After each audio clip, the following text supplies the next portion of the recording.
경기도 연천군 한적한 국도 옆에 자리한 조그만 자동차 정비소. 햇살이 감귤빛으로 퍼지던 어느 봄날 새벽. 진우는 여느 때처럼 남루한 작업복을 입고 삐걱거리는 셔터를 올렸다. 공기에는 기름과 소의 냄새가 섞여 있었고 벽면에는 성심카센터라는 낡은 간판이 간신히 글자를 간직하고 있었다.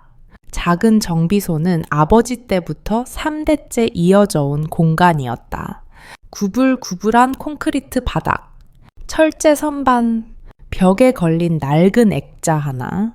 액자 속에는 작업복을 입은 한 남자가 꼬마 아이의 어깨에 손을 올리고 웃고 있었다. 사진 아래에는 누군가 손으로 적은 문장이 흐릿하게 남아 있었다. 착하게 살아라. 아무도 보지 않아도. 진우는 그 문장을 매일 아침 되새겼다. 그래야 하루가 덜 흔들렸다. 세상은 점점 빠르게 돌아갔고 사람들은 자꾸 뭔가를 증명하라 말했지만 그는 여전히 한 알의 나사처럼 묵묵히 그 자리에 있었다. 밥부터 먹어라. 어머니 윤 여사는 매일 아침처럼 따뜻한 생강차와 김밥 한 줄을 들고 나타났다. 배고프면 손이 떨려. 정비하다 다친다. 그 말은 마치 주문처럼 늘 같은 시간, 같은 온기로 그의 하루를 열어주었다. 진우는 고개를 끄덕이며 김밥을 한 입 베어 물었다. 그 순간 밖에서 바람이 휙 지나가더니 빗방울이 하나둘 떨어지기 시작했다. 비가 오려나. 그가 중얼이는 사이 정비소 입구에 누군가의 그림자가 어른거렸다. 허리 굽은 노부인 한 분이 낡은 비옷을 입고 녹슨 자전거를 끌고 있었다. 체인은 늘어져 땅에 끌렸고 그녀의 손목은 부들부들 떨리고 있었다. 진우는 망설임 없이 문을 열고 뛰어나갔다. 들어오세요. 길 미끄러우니까 제가 도와드릴게요. 할머니는 말없이 고개를 끄덕였다. 그의 손에는 이미 빗물이 번지고 있었지만 그는 신경 쓰지 않았다. 자전거를 정비소 안으로 들여놓고 할머니를 오래된 나무 의자에 앉힌 뒤 진우는 조용히 체인을 살폈다. 낡고 녹슨 체인을 조심스레 풀어내고 하나하나 윤활유를 발랐다. 그의 손은 빠르지 않았지만 분명하고 정직했다. 마치 무언가 소중한 것을 다루듯. 그 순간 할머니는 아무 말도 하지 않고 진우를 바라보았다. 그 눈빛은 단순한 감사도 아니고 단순한 호기심도 아니었다. 무언가를 확인하고 싶은 듯한 그런 눈빛이었다. 물 한 잔 드릴게요. 진우는 컵에 정수된 물을 따라 조용히 책상에 올려두었다. 할머니는 그저 고개를 숙였다. 그 말없는 감사 속에 무언가 깊은 감정이 담겨 있는 듯했다. 정비를 마친 진우는 손을 닦으며 말했다. 다 됐습니다. 고장난 건 아니고 체인이 좀 느슨했네요. 이제는 문제 없을 거예요. 그때였다. 정비소 앞에 고요하게 정차한 검은 세단 한 대. 도심에서나 볼 법한 광택 나는 차량에서 내린 남자는 하얀 셔츠에 넥타이를 맨 채 정비소 안을 훑었다. 여기서 뭐 하는 겁니까? 목소리는 싸늘했고 표정은 그보다 더 차가웠다. 진우는 고개를 들었다. 자전거가 고장 나셔서 그냥 도와드린 겁니다. 지금 근무 시간에 자원봉사 중이신가요? 남자는 다가와 짐짓 웃음을 지으며 말했다. 정비소가 자선단체인 줄은 몰랐네요. 그는 바로 민 부장이었다. 이 지역 정비소 대부분을 인수한 대형 업체의 총괄 관리자이자 최근 이 정비소도 매입한 인물이었다. 진우는 입을 다문 채 그저 고개를 숙였다. 반박하지도 핑계를 대지도 않았다. 이미 익숙해진 몸짓이었다. 민 부장은 냉소적으로 말했다. 이런 사람은 우리 체계에 어울리지 않아. 그리고 돌아서 차에 올라탔다. 차 문이 철컥 닫히는 소리, 비에 젖은 땅 위에 메아리처럼 남았다. 그 순간 정비소는 숨을 멈춘 듯 조용해졌다. 할머니는 조용히 일어나 주머니에서 오래된 손수건 하나를 꺼냈다. 한 땀 한 땀 수놓인 효심셔신 두 글자. 손수건을 조심스럽게 책상 위에 올려두고 아무 말 없이 자전거를 끌고 비 내리는 거리로 사라졌다. 진우는 손수건을 천천히 들어 올렸다. 실밥이 조금 풀려 있었지만 그 안에는 아주 오래된 마음이 담긴 듯했다. 그는 가만히 그 자리에 서서 손수건을 쥔 채 자신이 왜 눈물이 맺히는지조차 모른 채로 한참을 그렇게 서 있었다. 다음 날 아침 이슬이 맺힌 공기 사이로 희뿌연 햇살이 정비소 간판 위로 스며들고 있었다. 진우는 늘 그랬듯 자전거를 끌고 정비소 앞에 도착했다. 그러나 뭔가 이상했다. 자물쇠가 바뀌어 있었다. 출입문에는 A4 용지 한 장이 테이프로 대충 붙어 있었다. 내부 직원 외 출입 금지. 정비소 운영 임시 중단. 진우의 눈썹이 찌푸려졌다. 뭔가 불길한 예감이 들었다. 그는 익숙한 옆길로 돌아가 뒤편 출입문을 통해 안으로 들어갔다. 정비소 안은 평소보다 조용했다. 사람들의 움직임은 어딘가 불편했고 시선은 피하고 있었다. 그는 작업장 안쪽 벽면에 붙은 출근표를 바라보았다.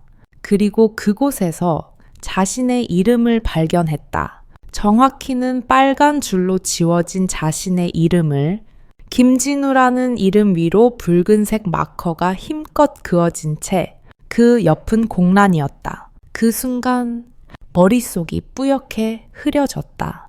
이름 하나 지워졌을 뿐인데 마치 인생 전체가 지워진 느낌이었다. 여긴 왜 왔나? 익숙한 목소리. 민 부장이 커피잔을 들고 사무실에서 나왔다. 따뜻한 김이 피어오르는 커피잔과 그 무표정한 얼굴은 어딘가 괴리감을 주었다. 출근 시간입니다. 아직 제 근무표에 진우가 조심스럽게 말하자 민 부장은 그 말을 끊었다. 그건 어제까지였지. 지금은 명단에서 빠졌어. 우리에겐 공과 사를 구분할 줄 아는 사람이 필요하거든. 말투는 담담했지만 의도는 뚜렷했다. 네오는 우리 시스템에 맞지 않는다. 진우는 입을 열지 않았다. 아무 말도 하지 않았다. 그 침묵 속에 흐르던 공기마저 무거워졌다. 누군가 옆에서 손에 쥔 렌치를 내려놓는 소리가 조용히 울렸다. 한참을 그렇게 서 있다가 진우는 고개를 숙이고 걸어 나갔다. 등 뒤에서 누군가 속삭이듯 말했다. 안 됐네. 진우 형.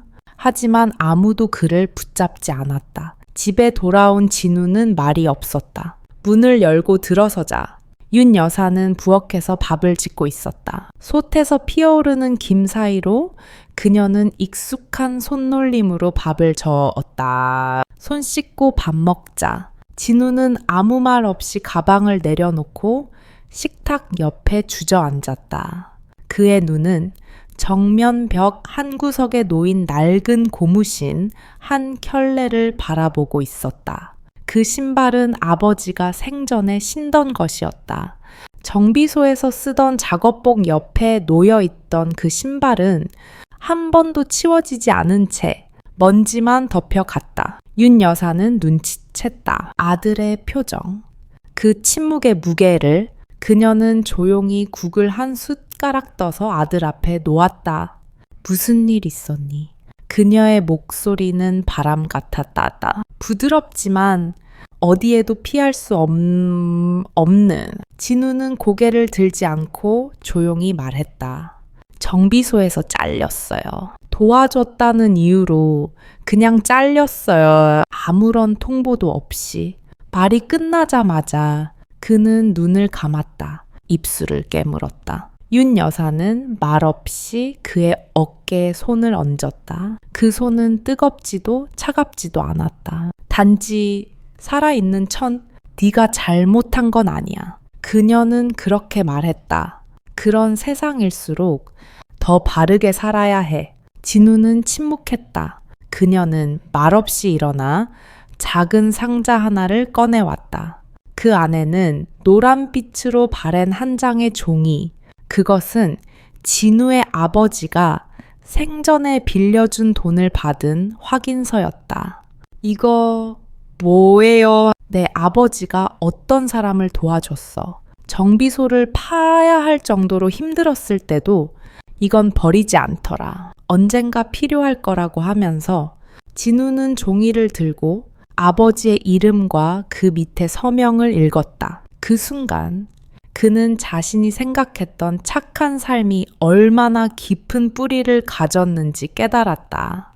그 뿌리는 비록 겉으론 흔들릴지 몰라도 절대 꺾이지 않는 것이었다. 그날 밤 진우는 오래도록 잠들지 못했다. 마루에 앉아 낡은 편지 한 장을 들고 있었다.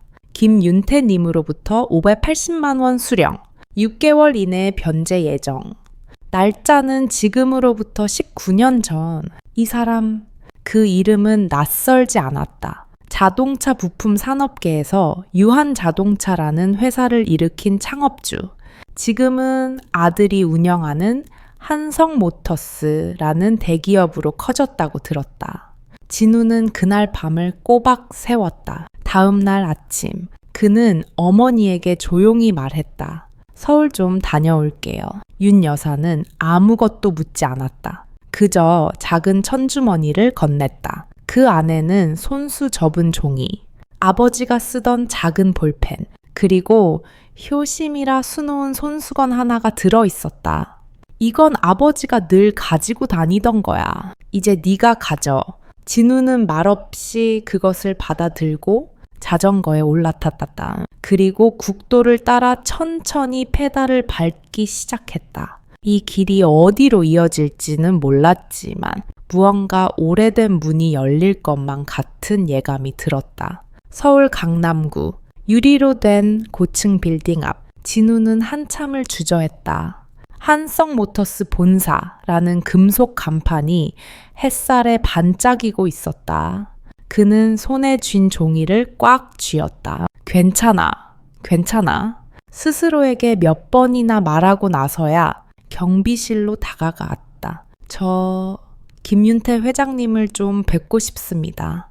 경비원은 처음에는 의심스러운 표정이었지만 종이 속 서명을 확인하자 표정이 달라졌다. 잠시만 기다리세요. 내부 전화기를 들고 무언가를 전달하더니 몇 분 후 정중한 말투로 말했다. 접견실로 올라가세요. 안내해 드릴게요. 진우는 마음속으로 수십 가지 상상을 했다. 거절당할 수도 있고 그저 예시하기로 치부될 수도 있을 것이다. 하지만 그는 도망치지 않기로 결심했다. 엘리베이터 문이 열리고 그가 발을 디딘 접견실 안에는 회색빛 정장을 입은 한 여인이 앉아 있었다. 단정한 머리, 단호한 눈빛, 그리고 조용한 품격이 배어있는 사람. 바로 그녀였다. 며칠 전 낡은 자전거를 끌고 정비소에 나타났던 그 노부인, 그녀는 자전거 위의 할머니가 아니었다. 바로 한선 회장, 한성모터스의 실제적인 총괄자였다. 진우는 자리에 앉기도 전 무심결에 허리를 숙였다. 죄송합니다. 그날 뵐 줄은 몰랐습니다. 한 회장은 조용히 고개를 끄덕였다. 앉으세요. 그녀는 손가락으로 종이를 가리켰다.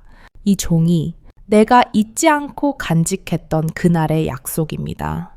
가끔 불태워버릴까 생각도 했었어요. 하지만 그 이름, 민수, 그 사람은 그런 걸 절대 바라지 않았겠지요. 진우는 놀란 눈으로 바라보았다. 내 아버지 이름, 그 밤에 나에게 손 내밀어 준 사람, 그날이 없었더라면 지금 이 자리도 없었겠지요. 그녀는 조용히 웃었다. 신기하네요.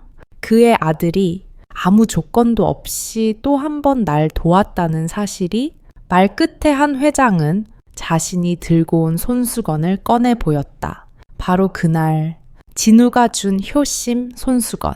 이걸 본 순간 알았어요. 너무 닮았더군요. 그날 이후 진우는 자신이 아버지의 과거와 마주하게 된다는 걸 알았다. 그 과거는 이제 단순한 추억이 아니라 무언가를 이어가는 실마리가 될지도 모른다는 것까지도. 며칠 뒤 진우는 다시 서울로 향했다. 이번에는 낡은 자전거 대신 셔츠 깃을 반드시 세우고 긴장된 걸음으로 한성모터스 기술연구동 7층 회의실 문을 열었을 때 그 안은 정적이었다. 긴 회의 테이블에 앉아있던 사람들은 모두 명문대 출신의 공학 박사, 머리엔 세팅된 젤, 손목엔 반짝이는 스마트워치. 그들의 눈빛은 처음 보는 얼굴에게 조용한 의심과 경계를 담고 있었다. 신이빙아, 누구 소개로 온 거지? 정비소 출신이라며? 귓가에 스치는 속삭임 속에서 진우는 고개를 들었다. 잠시 후 회의실 문이 다시 열리며 한 회장이 들어왔다. 모든 사람들이 일어나 인사했지만 그녀는 손짓으로 그들을 앉혔다. 오늘은 특별한 발표가 있을 겁니다. 김진우 씨가 제안한 기술 개선안을 들어볼 거예요. 회의는 열린 마음으로 임해주세요. 몇몇 기술자의 눈썹이 꿈틀렸다. 기술팀장인 박하운 차장은 냉소적으로 웃었다. 정비사 출신 분의 설계안이라 흥미롭네요. 진우는 스크린 앞에 섰다. 프로젝터에 뜬 것은 정교한 캬디 도면이 아닌 손으로 그린 도식과 메모들이 가득한 도면지.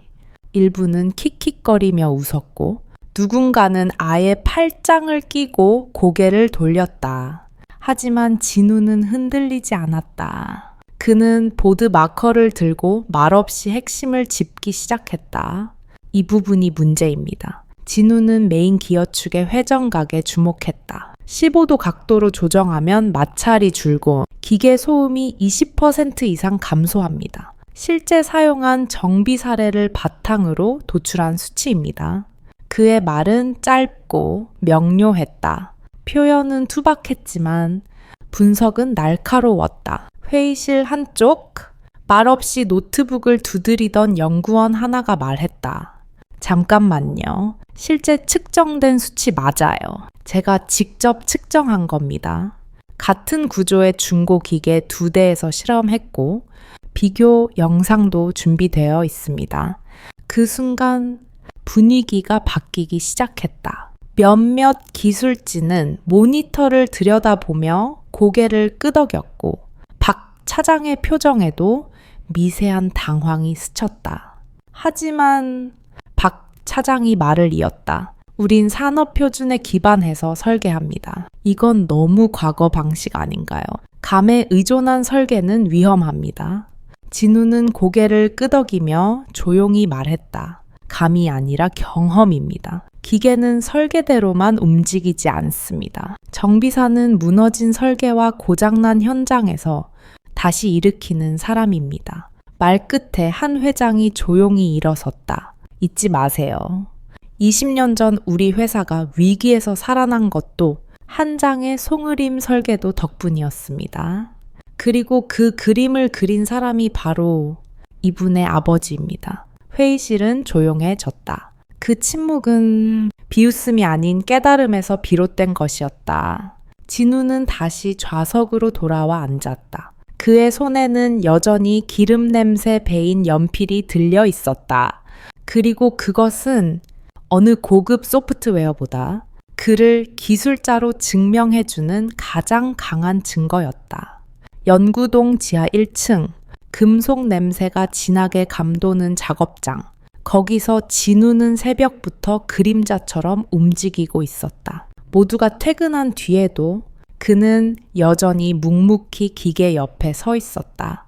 장갑을 낀 손으로 금속판을 조심스럽게 깎고 드릴의 각도를 미세하게 조정하고 토크렌치를 이용해 나사를 1mm 단위까지 조율했다. 그의 손은 작지만 그 움직임은 기계와 대화를 나누는 듯했다.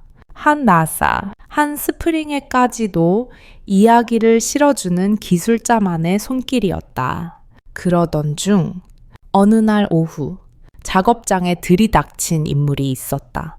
연구소 소속의 막내 설계사, 늘 말없이 뒷자리에 앉아있던 청년, 서석이었다. 선배, 진짜로 이거 혼자 다 하신 거예요. 진우는 고개를 들었다. 혼자 한 건 아니에요.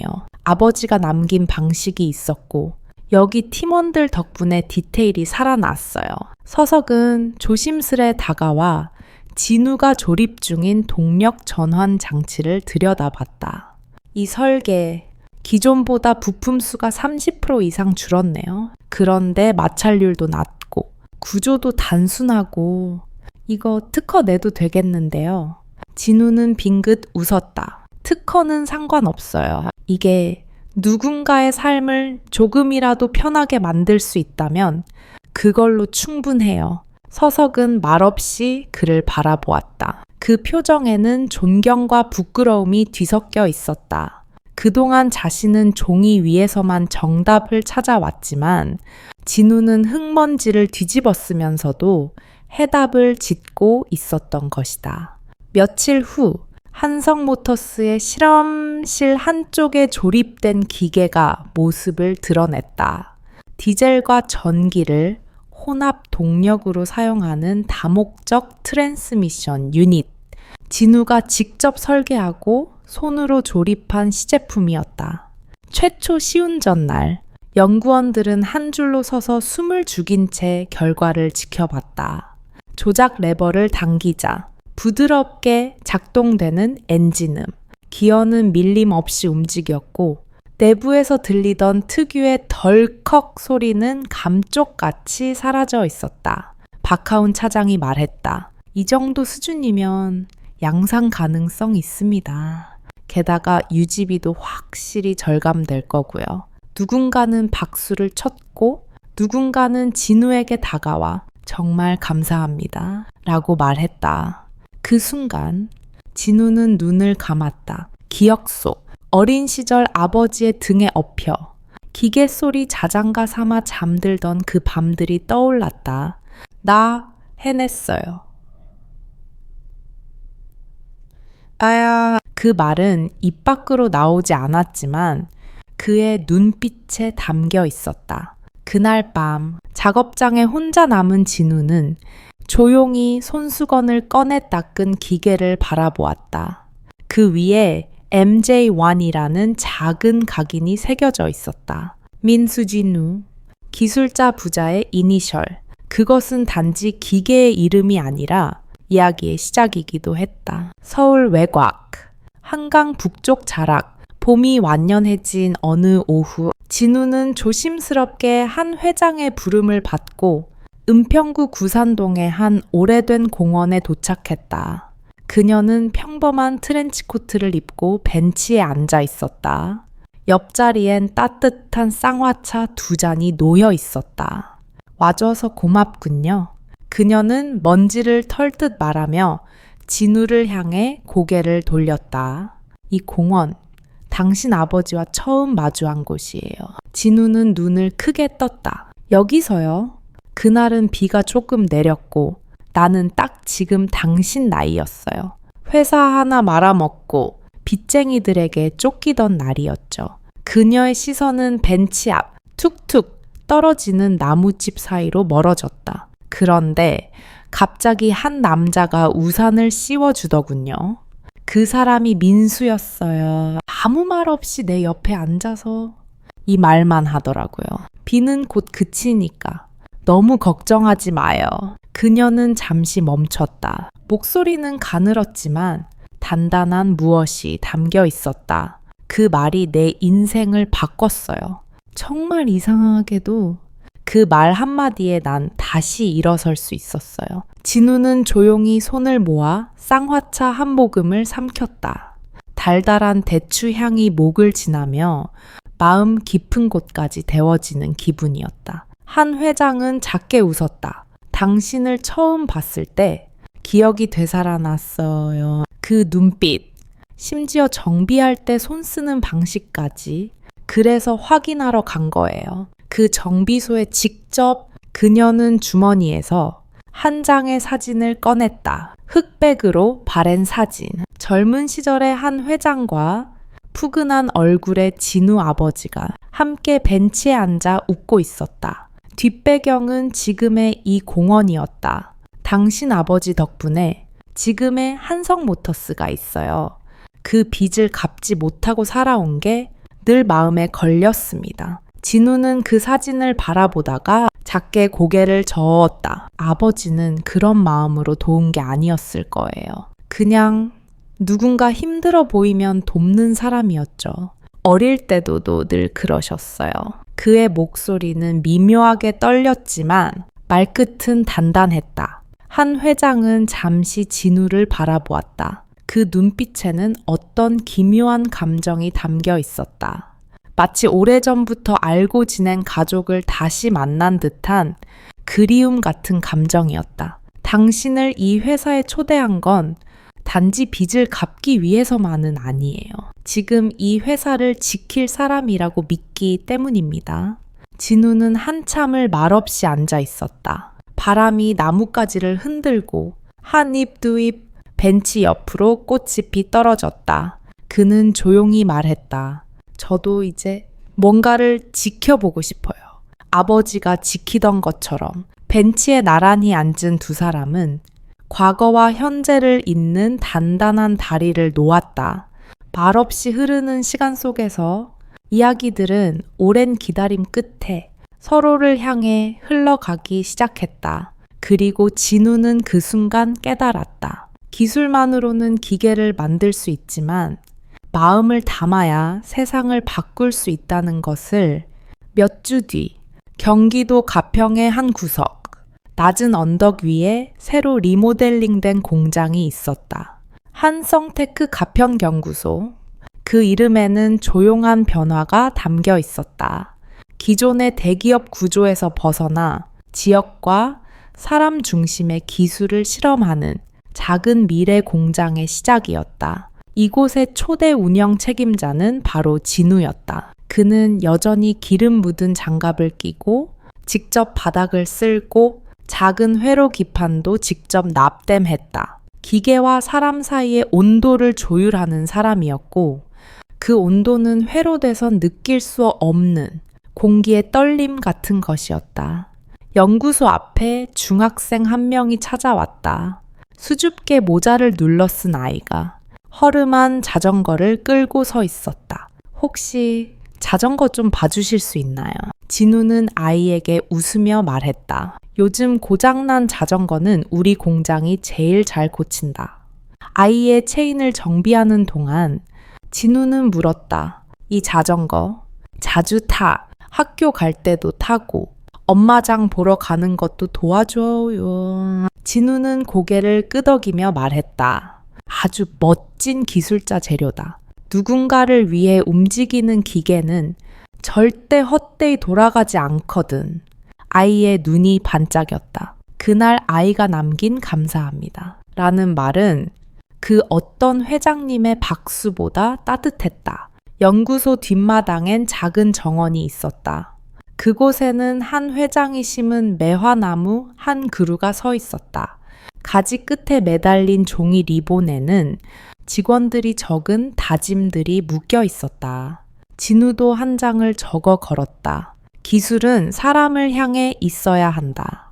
그리고 나는 아버지처럼 살아가겠다. 그날 저녁 윤 여사가 연구소를 방문했다. 정성껏 쌌던 반찬 보따리를 내려놓으며 그녀는 조용히 진우를 안아주었다. 참 잘했어. 아버지가 봤다면 아주 많이 기뻐했을 거야. 진우는 말없이 웃었다. 그 웃음 속에는 긴 여정 끝에 도착한 따뜻한 귀향의 기분이 담겨 있었다. 어느 늦봄의 저녁, 연구소 앞에 고요한 언덕길.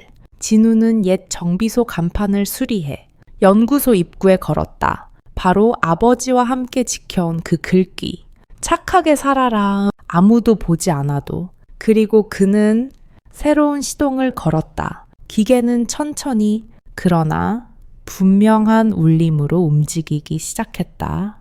그 울림은 누군가의 삶을 바꾸고 어떤 기억을 다시 움직이고 어디선가 조용히 또 다른 이야기의 시작이 되어줄 것이었다. 이 이야기를 읽으며 마음 한구석이 따뜻해졌다면 아마도 당신도 진우처럼 조용히 묵묵히 걸어가는 사람일지도 모릅니다.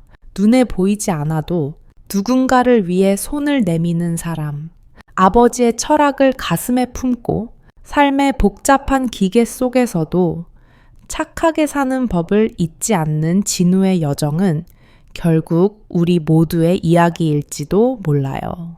이야기 속에는 화려한 드라마도 극적인 반전도 없지만 그 대신 사람의 온기, 기억의 무게, 기술자의 자존심이 진하게 담겨 있습니다. 지금 우리가 사는 세상에서도 여전히 그런 사람들, 그런 순간들이 살아 숨쉬고 있다는 걸 이 이야기를 통해 다시금 느끼게 되었어요. 만약 이 이야기가 여러분의 마음에도 작은 울림을 주었다면 좋아요 한번, 구독 한번, 댓글 하나가 저희에게 큰 힘이 됩니다. 진우의 다음 여정이 어떤 모습일지, 또 어떤 인물들과 어떤 기술이 펼쳐질지 궁금하시다면 지금 바로 좋아요, 알림 설정 꾹, 그리고 댓글로 여러분의 생각도 들려주세요. 진우의 이야기 파트 2에서 다시 만나요. 감사합니다.